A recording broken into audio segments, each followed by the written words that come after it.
Halo Gamers!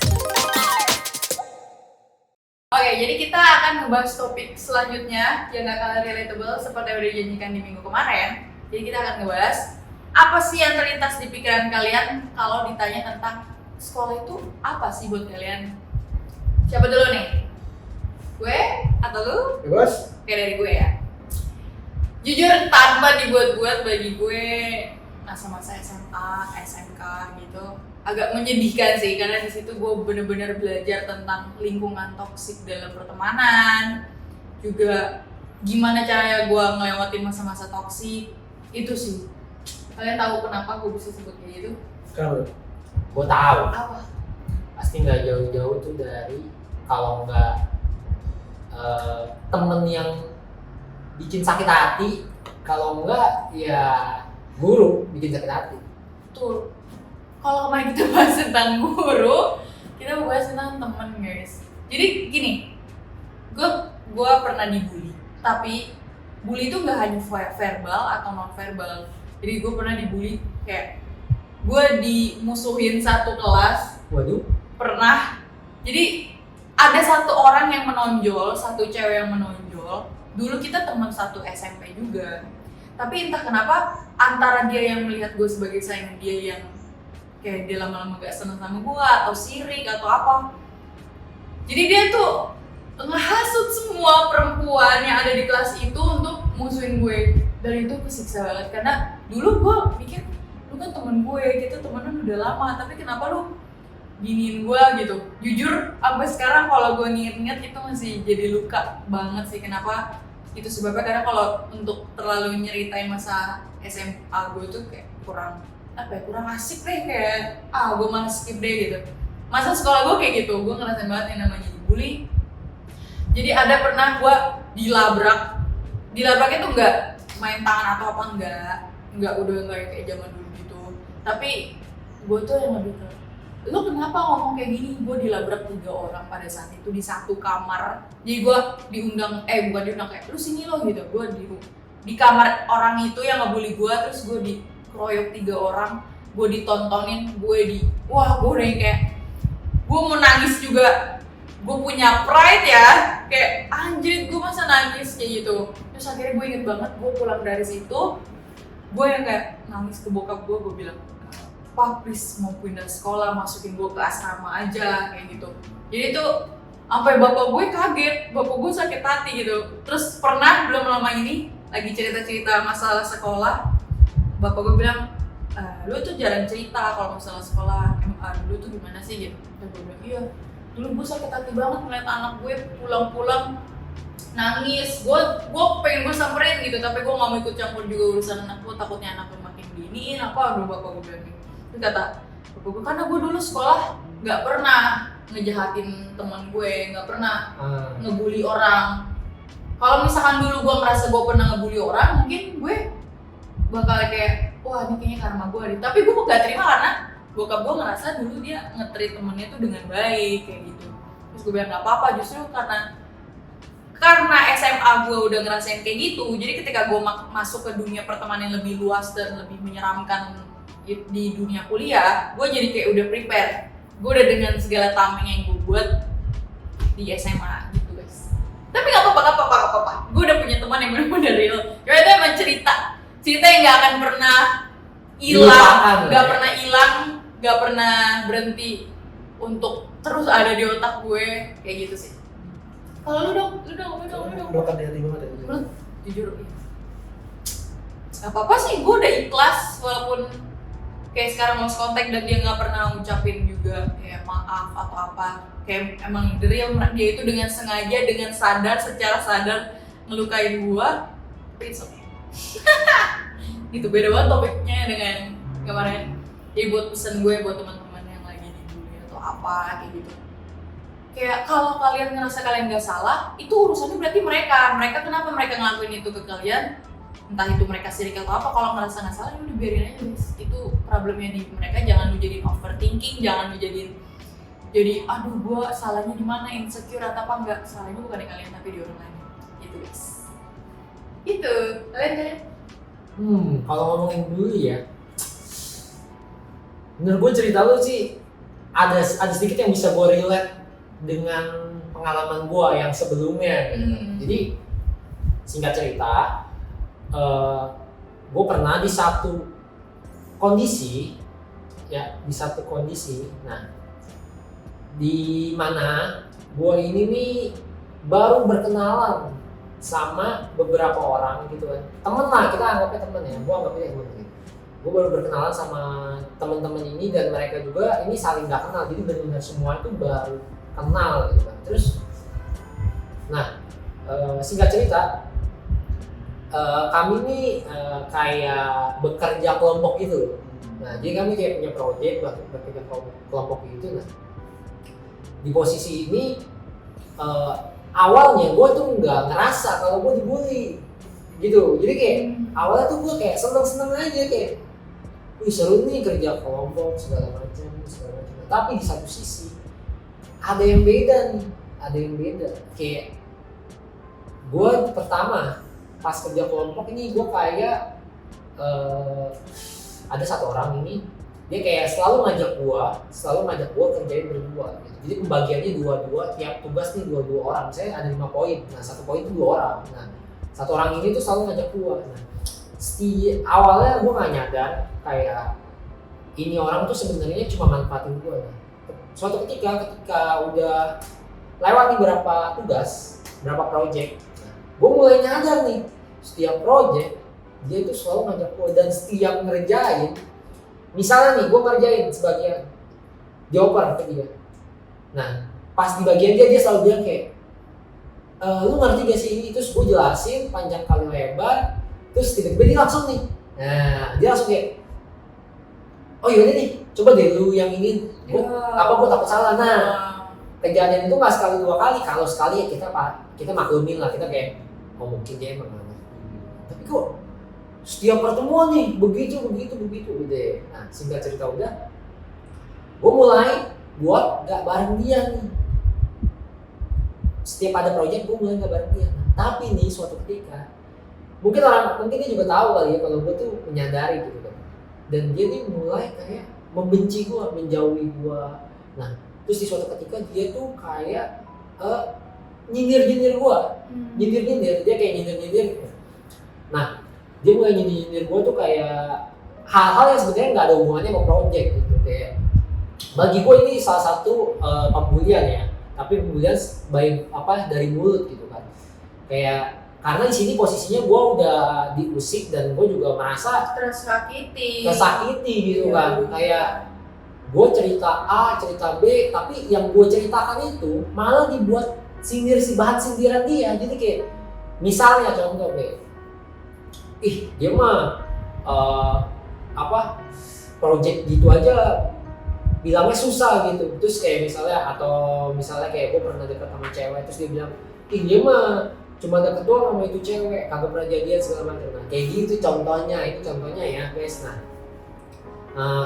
menurut gue itu tuh suatu pembulian yang cukup berat. Kenapa? Karena di posisi itu mental gue sendiri tuh kena, jujur aja. Kena ini dalam konteks dimana gue tuh jadi kayak mager buat kerja kelompok, bikin project bareng-bareng orang. Bahkan out gitu. Iya, gue bahkan sampai di posisi yang kayak gue mau keluar aja dah dari lingkungan ini gitu, dari project ini gue tuh pengen keluar aja dah gitu, kayak gue udah gak kuat dah gitu. Gue kayak setelah itu, nah ini yang parahnya, kenapa gue bilang pembulian tuh parah. Setelah itu gak langsung gue fine aja setelah gue keluar atau menjauhi orang itu, gak langsung fine aja. Setiap gue mau bikin project sama orang baru pun, sama kelompok baru pun, gue tuh ngerasa kayak di posisi langsung kayak aduh, gue takut kayak kejadian yang lama yang sebenarnya itu terulang lagi gitu.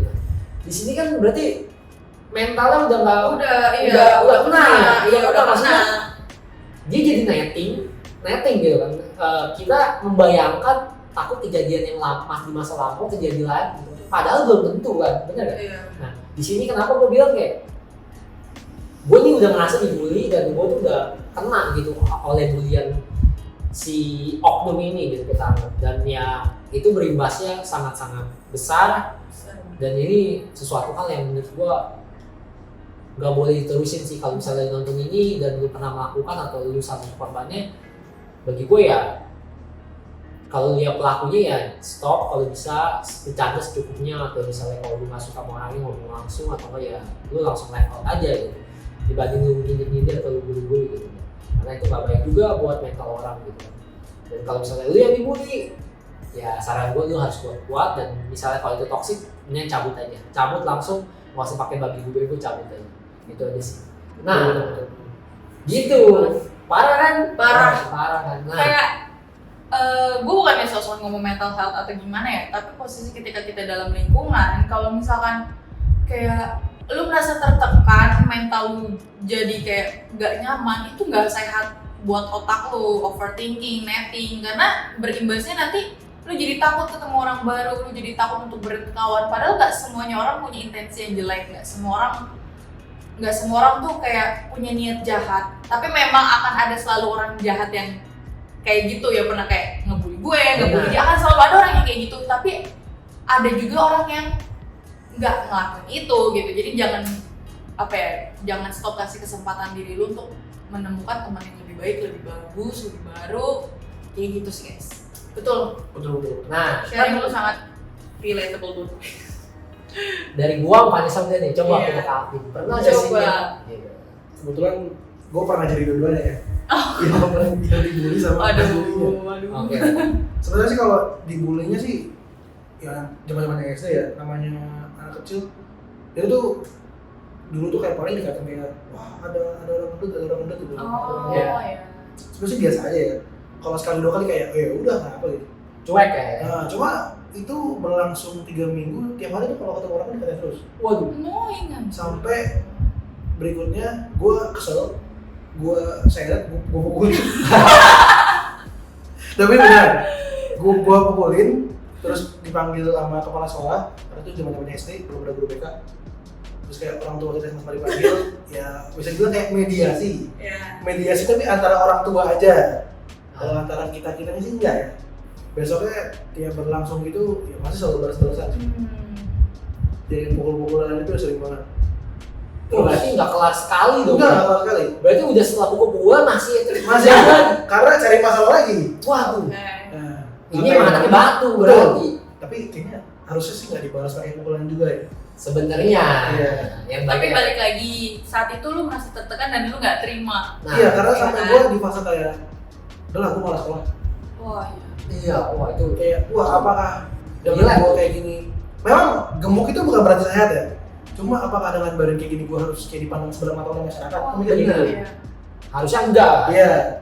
Tapi Itu yang setelah benar. pikir lagi, gue masih punya temen kok, berarti ada orang yang mau temenin gue karena apa adanya gue, sama ada orang yang mau benci gue aja gitu. Jadi akhirnya ya udah, daripada gue malas-malasan ke sekolah, apa nggak dibalas aja gitu. Betul. Iya. Kayak kadang tuh bercandaan kalian belum tentu Masuk. masuk ke orang lain kayak Iya, gitu. Betul, Jadi betul. apalagi bercanda yang berhubungan dengan tubuh, terus fisik, kayak gitu, itu tuh paling sensitif sih. Apalagi kalian kayak cuma teman seangkatan, cuman yang nggak tahu belakangnya kayak gimana. Mungkin dia gendut ya emang karena lagi banyak makan. Tapi orangnya karma loh. Oh, Jadi kebetulan SD itu memang dia kurus. aku gemuk, dia kurus. SMP setelah SMP itu satu sekolah lagi. Oh, Wah, Nah SMP itu berat badan gue turun, dia gendut. dia malah gedenya 2 kali diri gue. Oh my god. Itu dia guys. Hati-hati dengan mulutmu. sembuh. Nggak cuma mulut sih, perilaku. Iya. Karena karma istri ya. Iya, anjir. Karena gue sendiri pernah ngerasain karma, dan gue sendiri pernah ngerasain orang karma. Tapi jujur, gue nggak pernah sih kayak, karena gue tuh dulu ngerasain banget nggak enak dikatain atau apa. Dulu tuh gue SMP hitam guys. Terus gue inget banget teman-teman cowok di seangkatan gue tuh suka ngatain gue hitam ya gitu. Gue tuh jujur sebenarnya sakit hati, tapi kayak gue tahu mereka bercanda, mungkin karena hati gue terlalu kayak ya udah legowo aja gitu. Jadi gue nggak pernah ih parah, gue cuma kayak ketawa, oke, seenggaknya gue dianggap teman dengan cara mereka gitu. Tapi setelah gue pikir-pikir, anjir karena itu gue jadi insecure tentang kulit gue atau apa gitu, sampai akhirnya gue bener-bener nemuin di kenapa gue harus insecure kayak gitu. Jadi mulut kalian tuh berpengaruh banget untuk orang lain, kayak oh dia orang itu ketawa-ketawa aja nggak pernah marah, enggak guys, hati dia pasti terpengaruh gitu. Jadi hati-hati sih guys. Itu Mau lanjut sih gua. lanjut. Oh ini lanjut dari sharing yang kata kemarin kita udah kasih di Instagram kali ya. Boleh. Ya kan? boleh. Yang kakak-kakak yang kemarin kita kan udah bilang Bener. bakalan apa tuh, coba cerita-cerita.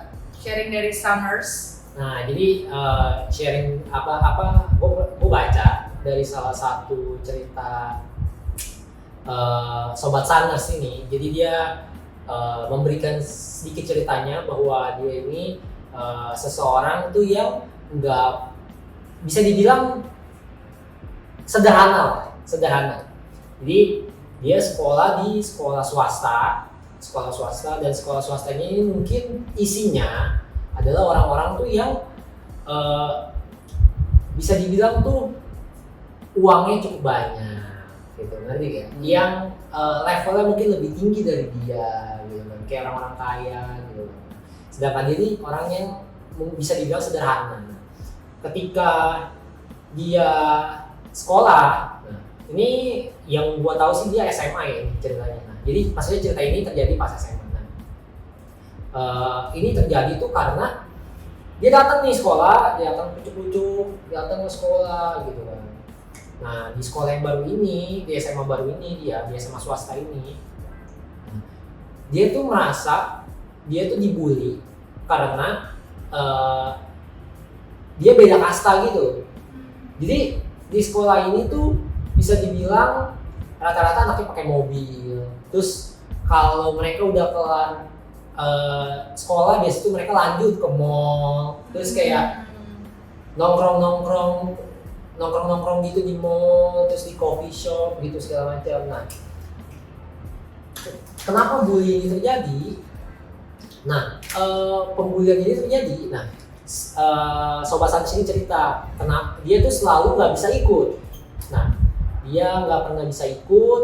Nah, dia juga selalu jujur. Kenapa? Kalau dia bilang kayak, gua tuh belum punya uang gitu buat ikut. Nah, dan hal ini terjadi beberapa kali gitu kan. Nah, sudah terjadi beberapa kali. Nah, teman-teman ini ngerasa nih kalau dia tuh kayak,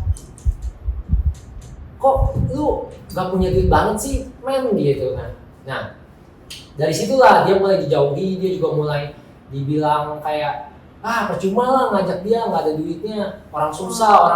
Nah wah parah ya kalau begitu ya. Materi lagi nih. Gila masuk. Sensitif banget sih. Sensitif banget bukan.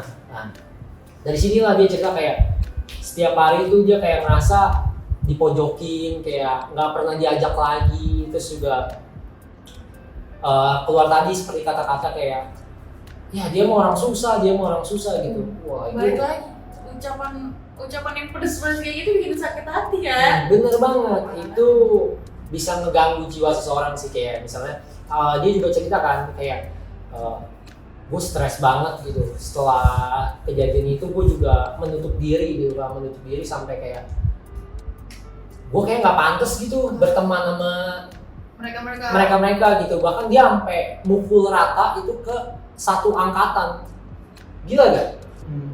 Ih parah. Gila kan? Maksudnya kayak mungkin kelompoknya itu yang ngebully cuma 5 orang gitu, 4 orang, tapi efeknya itu dia berimbas sampai ke semuanya gitu. Jadi dia menggenerasikan semua orang gitu. Benar, bisa dibilang itu, dan juga bisa dibilang dia tuh udah stres, di tahap yang stres banget. Nah di tahap stres ini sampai suatu ketika dia menutup diri kayak gue takut gitu, trauma, ngerti gak? Jadi kayak betul trauma gitu. bawaannya trauma karena kebetulan jadi tuh di kampus gue tuh kemarin ada seminar tentang psikologis. Jadi ada salah satu dari 4 kecenderungan cara berpikir orang tuh, ada yang menggenerasinya secara berlebihan. Katanya kalau misalnya itu tuh karena ada trauma juga. Terus juga orang jadi kenapa, aduh gue takut, ini orang pasti bakalan mikir gue kayak gini-gini. Itu karena dia menggenerasikan terlalu berlebihan. Nah. Itu salah satu kondisi orang gitu. Bener, itu yang terjadi ke salah satu sobat kita gitu. Ini sih yang balik lagi gitu. Gua di sini cuma mau ingetin lagi kayak ke kalian bahwa kapasitas mental setiap orang tuh beda-beda gitu. Ketika kalian bercanda, coba Betul.